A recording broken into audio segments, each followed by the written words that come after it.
franc-maçonnerie, c'est le centre de l'union, c'est le point de rassemblement de tous ceux qui sont inquiets de la société dans laquelle ils sont et puis qui essayent, au travers des difficultés de leur présente, de deviner l'avenir. Ça, c'est la façade.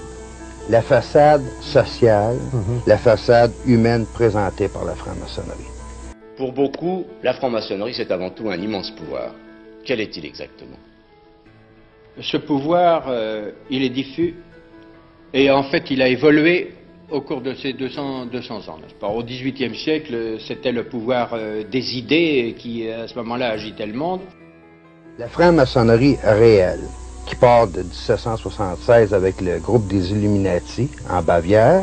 Tout au cours du XIXe siècle, il est évident que la maçonnerie a joué un rôle excessivement important dans les conseils du gouvernement. C'est eux qui avaient comme élèves à cette époque-là et qui ont financé Diderot, Voltaire, Jean-Jacques Rousseau et qui ont mis sur pied la Révolution de 1789. Bien qu'on ne pouvait pas constituer un gouvernement sous la Troisième République sans être auparavant venu ici prendre les directives, n'est-ce pas? Les mots liberté, égalité, fraternité ont été d'abord pensés dans les loges maçonniques. Exact. Ils ne sont pas sortis comme ça du jour au lendemain de quelques individus. Et la Charte des droits de l'homme qu'on retrouve à l'heure actuelle sur la planète et qu'on retrouve aussi au niveau des Nations Unies est une charte qui a été pensée par les francs-maçons dans les loges maçonniques au 19e siècle.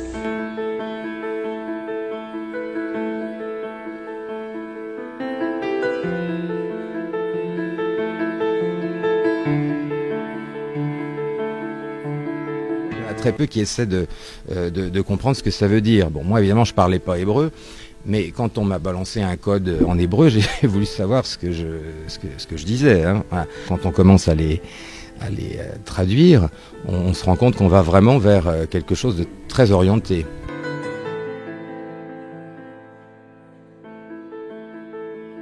On va dire association pour pas dire secte, enfin maçonnique, interdite aux non-juifs, c'est-à-dire uniquement réservé aux juifs, s'appelle donc le bénébérite.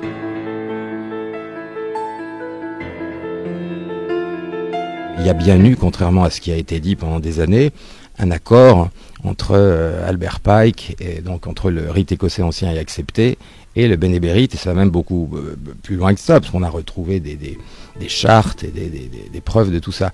Donc effectivement, on peut dire qu'au-delà du 33e degré, il y a autre chose. On peut dire qu'il y a 33 et 33 bis peut-être, mais on voit bien qu'il y a un écrémage. Alors il y a effectivement des codes qui sont quand même, voilà, ma vie, le grand Israël, c'est bon, ça devient assez surprenant. On peut imaginer, rêver d'un Jérusalem devenant capitale de la planète qui sera un jour unifiée autour d'un gouvernement mondial. C'est un joli lieu pour un gouvernement mondial. Nous espérons une sorte de raz-de-marée pour que le système saute à l'intérieur de ces institutions. Pour qu'il saute et que qui que ce soit, qui soit le prochain président, il applique ce programme.